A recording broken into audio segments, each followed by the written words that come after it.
Assalomu alaykum kuzatuvchilar, Yezevga ko'chat jihozlari, mashg'ulot ergash Yezevga ko'chatlar bilan shug'ullanaman, daromad qilaman. Mana Yezevga ko'chatlarimiz hosilga kirgan, pishishni boshlagan. Video qilishdan maqsad buni hosildorligini ko'rsatish. Mana bu, mana hosildorliklari. Mana bular, mana pishib turgan holatlari mana. Mana buni qora bo'lib pishaveradi, buni terilaveradi. Mana qaranglar, bag'da pishyapti, bag'da mana gullayapti mana. Mana bag'da o'rachalari. Buni pishgan mana shu kuzakgacha hosil beraveradi, mana hosildorligi.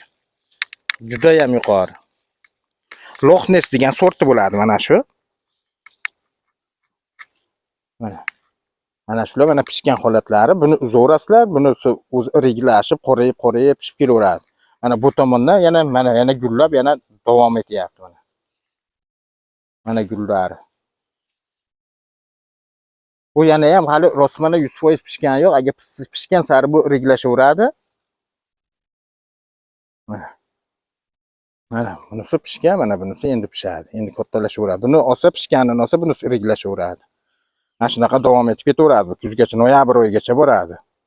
Agarda kimgadir shuni ko'chatlardan kerak bo'lsa, ekran ostidagi telefon raqamlariga telefon qilishlari mumkin. Hamda bitta like podpiskasini bosib qo'yishni unutmanglar. Hamisha sizlar bilan biz. Sog' bo'linglar, salomat bo'linglar.